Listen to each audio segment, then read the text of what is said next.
Bonjour, merci de me retrouver pour cette vidéo consacrée au signe du taureau, ascendant taureau, et ceux qui auraient des planètes dans ce signe pour la pleine lune du 20 juin 2016.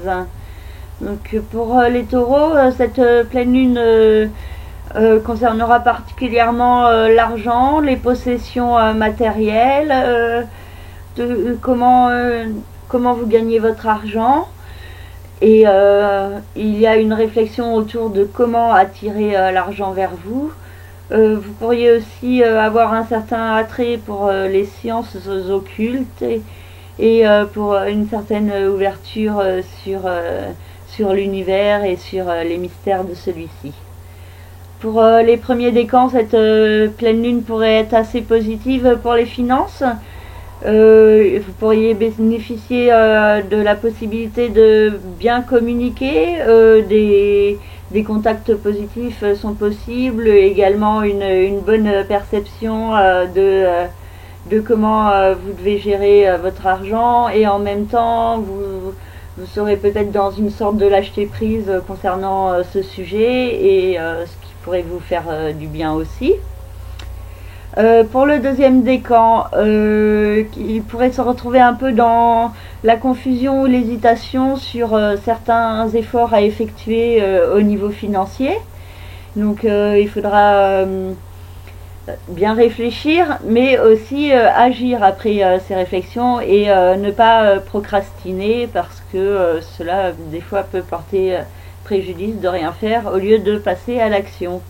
Jupiter et Pluton soutient le deuxième décan du signe du taureau, particulièrement dans la vie amoureuse, sentimentale et créative, aussi dans les rapports avec les enfants qui peuvent être favorisés et apporter un certain bien-être ou évolution. Pluton indique la nécessité d'un nouveau départ, et cela peut passer par le biais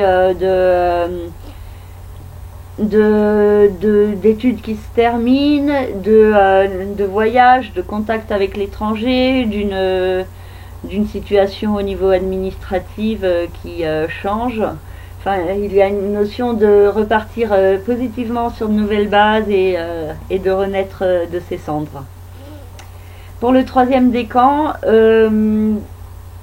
ce décan pourrait se retrouver un peu dans la confusion au niveau financier, et cela peut jouer sur leur émotivité, et il faudra vraiment qu'ils prennent ces problèmes pas trop à cœur, qu'ils sachent relativiser et lâcher prise sur les oppositions négatives ou les difficultés.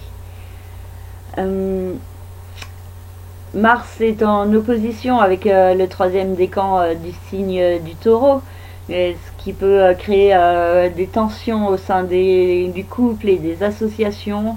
Donc attention à rester dans l'harmonie, à ne pas céder à l'agressivité, à l'impulsivité ou à la colère, mais de prendre sur vous pour agir de façon constructive et efficace.